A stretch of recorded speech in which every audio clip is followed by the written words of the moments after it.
Assalamualaikum warahmatullahi wabarakatuh. Bersama saya Haris Sohaimi dalam Madrasah Invest. Dan pada kali ini saya akan berkongsi dengan anda semua berkaitan dengan jenis-jenis kelas aset atau mungkin disebut sebagai asset classes. Okey.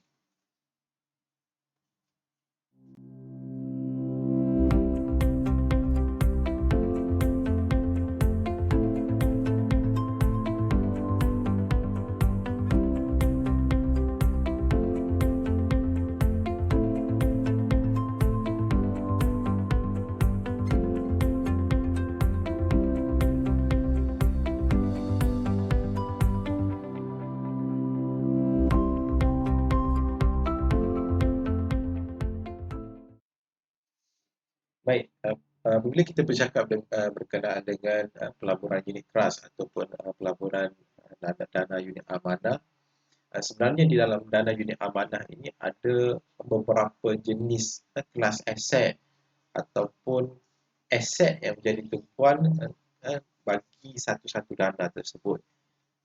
Baik, saya kongsikan dekat sini ada 4 jenis dana yang menjadi tumpuan di dalam pelaburan unit trust, iaitu dana pasar wang ataupun money market fund, dana bond ataupun suku, dana bercampur ataupun dana imbang dan juga dana equity ataupun saham.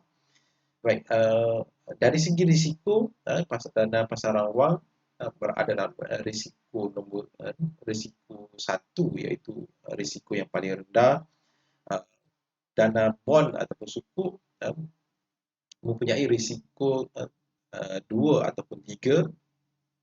Dana bercampur dan ataupun dana imbang mempunyai risk level tahap risiko nombor 3, 4 ataupun 5, dan juga bagi dana equity ataupun saham berada dalam risiko nombor 5, iaitu risiko paling tinggi. Baik, dan setiap jenis kelas aset ini sebenarnya mempunyai potensi pulangan yang tersendiri dan juga mempunyai risiko yang tersendiri. Sebagai contoh saya bagi tahu tadi, bagi risiko pelaburan untuk dana pasaran wang tahap risiko nombor 1 dan paling tinggi bagi dana equity ataupun saham tahap risiko itu 4 ataupun 5.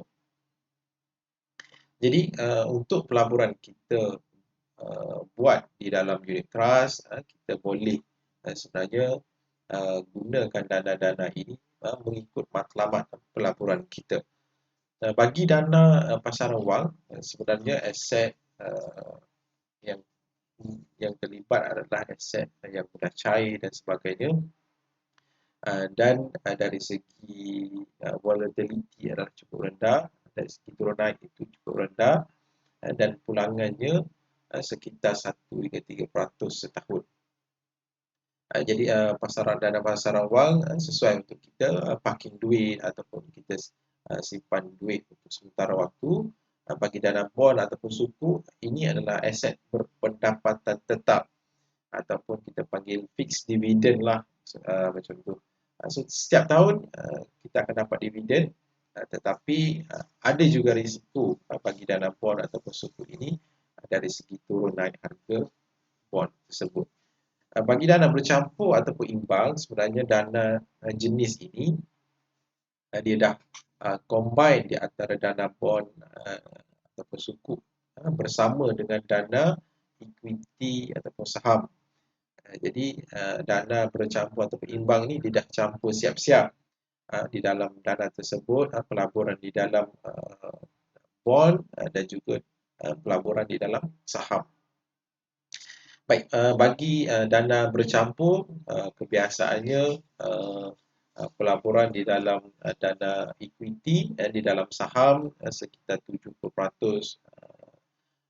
hingga 80%, dan pelaburan di dalam bond sekitar 20%.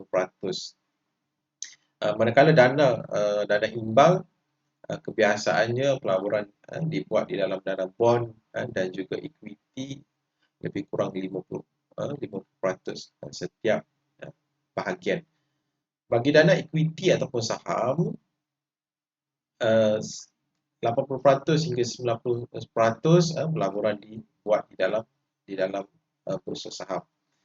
Yang mana dana equity ataupun saham ini mempunyai beberapa kategori. Sama ada pelaburan itu dibuat di dalam negara atau kita panggil local fund, ataupun pelaburan itu dibuat di bahagian regional tertentu ataupun sebagai contoh ASEAN region, dan bahagian-bahagian benua tertentu, iaitu regional fund. Dan yang ketiga adalah global fund, yang mana pelaburan dibuat di peringkat global, sama ada di US, di China dan sebagainya. Baik, untuk video kali ini itu saja yang saya kongsikan. Dalam video seterusnya akan kongsikan secara detail setiap dana-dana ini. Mungkin nantikan video saya seterusnya. Assalamualaikum.